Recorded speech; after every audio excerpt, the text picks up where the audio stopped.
Kolmogorov Smirnov 2 sampel independen, yang dimana ini merupakan salah satu materi dari statistik non-parametrik, dan saya akan melakukan penyelesaiannya secara manual. Dimana contoh soalnya yaitu seorang mahasiswa Fakultas Kehutanan melakukan penelitian yang berkaitan dengan tingkat kesadaran lingkungan masyarakat sekitar hutan. Masyarakat yang menjadi sampel penelitian dibedakan berdasarkan sektor pekerjaannya, yaitu petani dan bukan petani. Masyarakat yang diteliti sebanyak 60 orang, masing-masing 30 orang bukan petani dan 30 orang petani. Kesadaran lingkungan mereka dinilai berdasarkan jawaban yang diberikan terhadap pertanyaan-pertanyaan dalam kuesioner, kemudian diberi skor antara 10 sampai 50. Peneliti menduga akan ada perbedaan dalam tingkat kesadaran lingkungan. Ada kecenderungan masyarakat tani lebih sadar lingkungan dibanding masyarakat non-petani.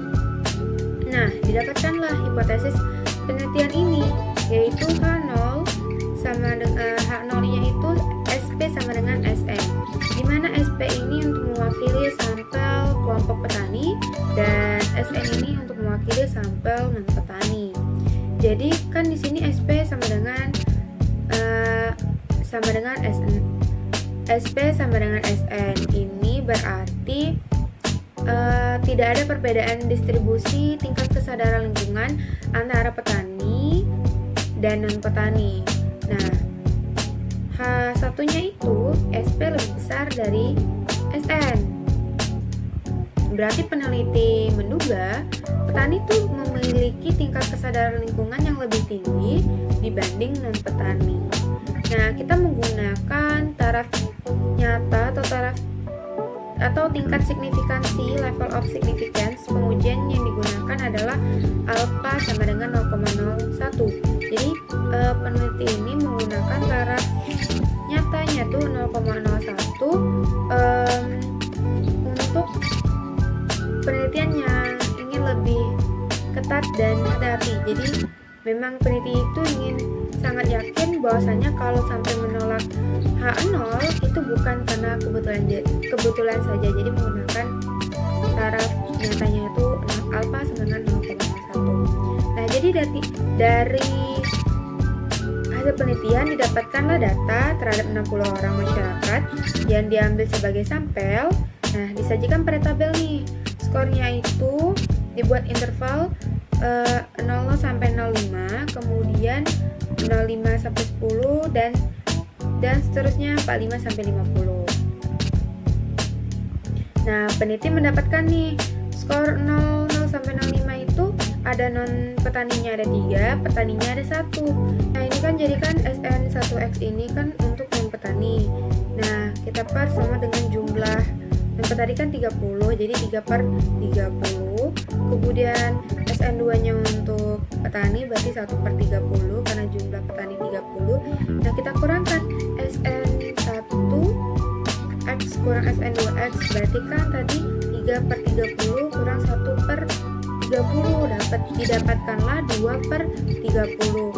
Sama halnya dengan yang di interval atau skor 5 sampai 10. Karena tadi untuk non petani 3, berarti jumlahnya kan berarti ada 6 tuh. 6/30, terus SN2-nya menjadi 3/30. 6/30 kurang 2/30, berarti 6/30 dikurang 3/30, maka didapatkan 3/30. Dan seterusnya seperti itu. Kita lanjutkan.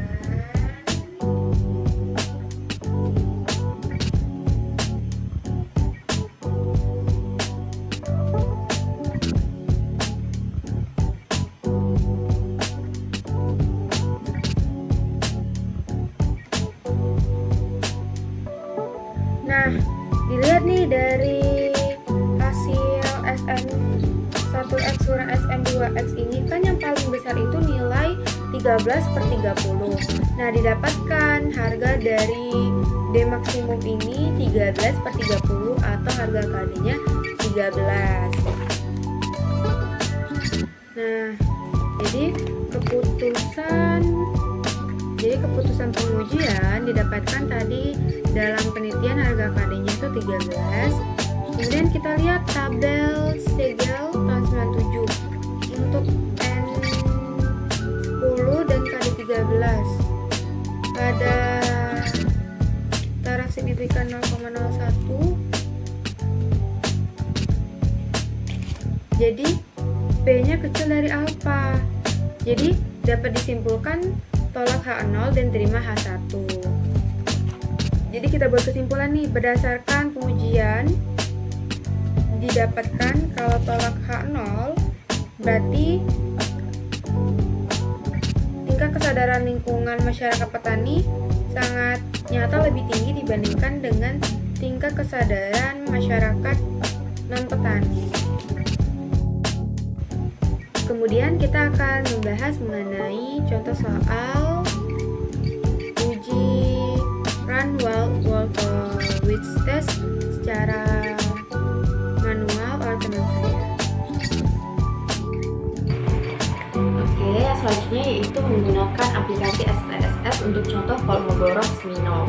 Nah, dengan contoh yang sama, tentunya langkah-langkah yang harus dilakukan yaitu input data, kemudian pilih analyze, kemudian pilih non-parametric trace, pilih legacy dialog, terus pilih 2 independent sampel, kemudian ubah variabelnya menjadi 2 kolom, sesuaikan variabel listnya yaitu score, dan groupingnya adalah variabel yaitu pekerjaan.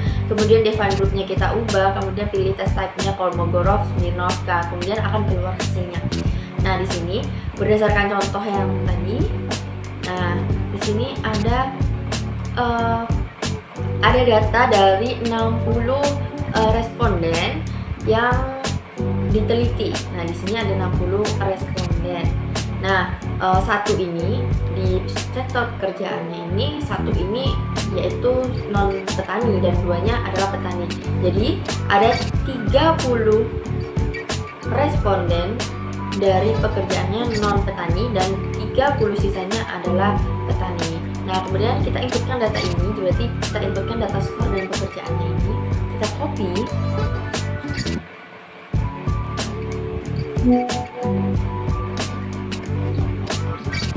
Oke, kita copy, Ctrl C, kemudian kita pergi ke SPSS. Nah, kita buka filenya yang baru ya, raw data. Di sini kita kopikan data yang tadi. Nah, di sini sudah terdapat datanya. Kemudian kita ke variabel view terlebih dahulu, kita ubah. Yang pertama tadi kan variabelnya yaitu score, tulis score. Kemudian yang kedua ini adalah pekerjaan ya, sektor pekerjaannya. Kemudian di pekerjaan ini tadi kan value-nya itu 1 untuk non petani, kita add, dan 2 untuk petani. Kemudian kita update-kan. Kemudian kita ke data view. Kemudian tadi sesuai urutannya tadi kita ke analyze. Kemudian kita ke analyze. Setelah itu kita pilih non parametric test. Kemudian legacy dialog. Kemudian kita pilih 2 independent sampel di sini. Oke. Kemudian score ini kita jadikan test variable listnya, dan pekerjaan kita jadikan grouping variable. Nah, define groupnya kita grup 1 kita isi 1, grup 2 kita isi 2, kemudian kita continue. Kemudian untuk test type-nya ini main with view-nya kita unchecklist, kemudian kita pilih Kolmogorov-Smirnov. Nah, kemudian kita oke-kan. Oke, nah di sini sudah ada hasilnya dari sampel Kolmogorov-Smirnov test. Nah, di frekuensi ini dari pekerjaan non petani sebanyak 30 data, kemudian petaninya sebanyak 30 data, dan jadi total semua datanya yaitu 60. Nah, kemudian di tes statistik nih, yang kita lihat adalah asymmetric-nya yaitu 0,007. Nah, dari perhitungan di atas itu diketahui bahwa nilai signifikansi Kolmogorov-Smirnov-nya itu adalah 0,007. Nah, karena nilai signifikansi ini lebih kecil dari taraf kesalahannya 0,007 itu lebih kecil dari 0,05, maka H1-nya diterima dan H0-nya ditolak sesuai dengan ketentuan kriteria penerimaan H0 tadi ya. Nah, jadi artinya terdapat perbedaan yang signifikan antara tingkat kesadaran lingkungan masyarakat petani dan masyarakat non petani. Oke, mungkin itu saja. sini saya akan membahas mengenai contoh soal dari uji Run-Wald Wolffish 2 sampel. Nah, untuk contoh soalnya yaitu dilakukan contoh penelitian untuk mengetahui adakah perbedaan disiplin kerja antara pegawai golongan 3 dan 4 yang didasarkan atas keterlambatan masuk dan pulang kantor. Nah, berdasarkan sampel yang dipilih secara random, terdapat 10 pegawai golongan 3 dan 10 pegawai golongan 4. Nah, diperoleh jam keterlambatan masuk kerja itu sebagai berikut. Nah, untuk hipotesisnya yaitu H0-nya itu tidak terdapat perbedaan disiplin kerja antara pegawai golongan 3 dan golongan 4. Nah, untuk H1-nya terdapat perbedaan disiplin kerja antara pegawai golongan 3 dan golongan 4. Nah, dengan taraf signifikasinya itu alfa sama dengan 5%. Nah, untuk kriteria pengujian hipotesisnya yaitu H0 diterima bila run hitung lebih besar dari run tabel. Nah, untuk datanya itu dari keterlambatan golongan 3 dan golongan 4 dalam menit. Nah, itu sebagai berikut. Nah, untuk yang selanjutnya kita urutkan untuk mencari jumlah runnya dari mulai yang terkecil. Nah, di sini untuk golongan 3 itu golongan 3 itu adalah kita lambangkan dengan A, dan golongan 4 itu kita lambangkan dengan B. Nah, kemudian kita urutkan tadi dari yang terkecil hingga yang terbesar, didapatlah sebagai berikut.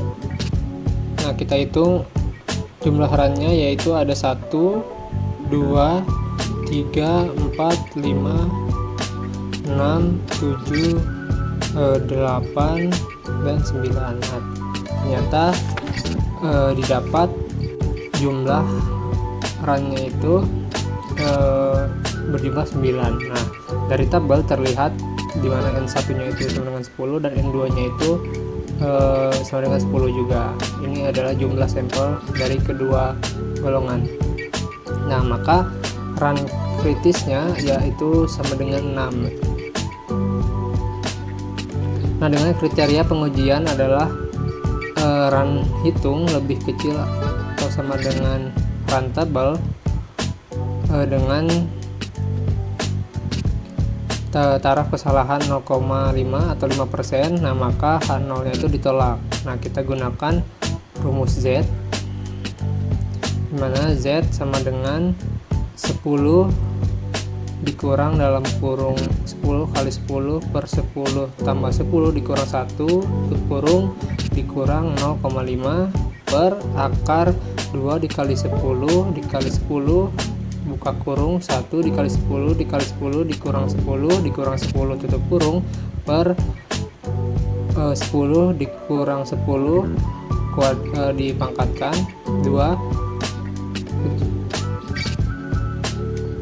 kemudian buka kurung 10 dikurang 10 dikurang 1 sama dengan 0,5 per 3,0. Nah, dapatlah hasilnya itu 0,16. Nah, kemudian kita bandingkan dengan tabel untuk nilai Z-nya itu. Di sini kita tadi dapat Z-nya itu sama dengan 0,16. Nah, maka harganya itu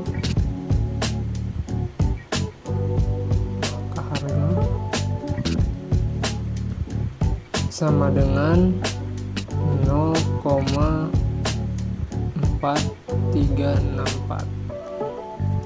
Nah, bila kita tetapkan kesalahannya itu sebesar 5% atau 0,05, nah ternyata harga Z hitung itu lebih besar dari taraf kesalahan yang ditetapkan. Nah, jadi tadi kita dapat harga 0,4364 ini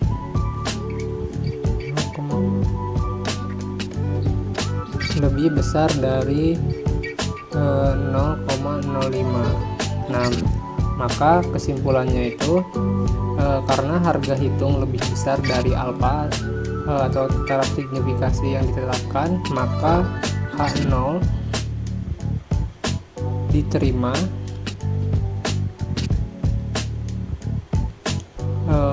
dan H1 ditolak. Karena H0 diterima, jadi kesimpulannya itu tidak terdapat perbedaan disiplin kerja yang signifikan antara pegawai golongan 3 dan golongan 4. Baik, selanjutnya yaitu contoh menggunakan SPSS dari soal yang tadi dijelaskan secara manual. Nah, di mana di sini kriteria penerimaan H0-nya itu ketika P value itu lebih besar dari alfa. Nah, di sini dari soal yang tadi terdapat tabel data keterlambatan masuk kantor antara golongan 2 dan golongan 4. Nah, tabel yang ini itu akan sama dengan tabel yang saya buat di sini, ada waktu keterlambatan dan juga golongan pegawai. Nah, di sini misal nih waktu keterlambatan 12. Nah, 12 di sini ada golongan pegawai 3, di sini 1 itu misalkan 3. Kemudian yang 12 ini itu pegawai golongan 3, kemudian yang 5 itu 1 golongan 3 dan seterusnya. Pokoknya dari data ini itu akan sama dengan data yang di sini. Nah, kemudian kita inputkan data ini ke SPSS. Jadi yang pertama kita adalah kopikan data ini, kita Ctrl C, kemudian kita pilih aplikasi SPSS, kemudian kita pastekan. Nah, di sini sudah ada data-datanya. Kemudian kita ke variable view. Untuk yang pertama tadi kan datanya yaitu waktu keterlambatan ya. Nah, di sini waktu keterlambatan, berarti kita tulis di SPSS-nya adalah waktu. Desimalnya kita buat 0 aja. Kemudian di variabel yang kedua tadi kan golongan pegawainya, kita tulis saja golongan. Nah, kemudian di value-nya kita ubah. Tadi kan 1 itu kita misalkan sebagai golongan 3.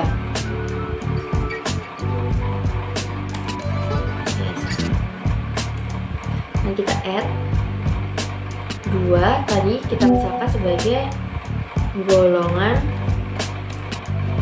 4. Kita add. Kemudian kita oke kan, kemudian desimalnya kita pilih 0 aja. Nah, selanjutnya kita setelah kita inputkan data, kita pilih analyze, kemudian pilih non parametric test, kemudian pilih legacy dialog, pilih to independent sample. Nah, jadi kita langsung lihat ke SPSS-nya. Kita ke analyze, kemudian kita ke non parametric test, terus legacy dialog, kemudian to independent sample, 2 independent sample kita klik. Nah, kemudian untuk ubah variabelnya menjadi 2 kolom sesuaikan. Untuk tes variable list-nya itu adalah waktu. Jadi waktu ini berada di tes variable list. Kita ubah ke sini. Kemudian untuk golongan kita ke grouping variable. Nah, kemudian kita define group. Nah, di define group ini grup 1 itu kita isi 1 dan grup 2 ini kita isi 2. Kemudian kita continue. Kemudian untuk test type-nya itu kita uncheck list main with new, tapi kita ke Wolfish runs. Nah, lalu kita oke karena akan muncul seperti ini. Nah, di sini ada frekuensi di mana ada waktu golongan 3, golongan 4 dan total di mana golongan 3 itu sebanyak 10 sampel, 10 data. Kemudian golongan 4 itu 10 data juga. Jadi total datanya adalah 20. Kemudian di sini ada yang kita lihat adalah x-axis-nya untuk satu tile yaitu 0,242 ini yang kita lihat yang bagian ininya. Nah, kemudian kita kembali lagi. Nah, ini kan di sini sudah x-axis-nya nanti 0,24. Nah, dari perhitungan di atas itu diketahui bahwa nilai signifikansi Wolfish test itu adalah sebesar 0,242. Nah, karena nilai signifikansi ini lebih besar dari taraf kesalahan, di mana taraf kesalahannya adalah 0,242 itu lebih besar dari 0,05, maka H1 itu ditolak dan H0 diterima sesuai dengan kriteria tadi, kriteria penerapan H0 jika p-value-nya lebih besar dari alpha. Jadi kita terima H0 karena tadi nilai signifikasinya lebih besar dari alpha. Nah, artinya apa? Artinya tidak terdapat perbedaan disiplin kerja yang signifikan antara pegawai golongan 3 dan juga pegawai golongan 4.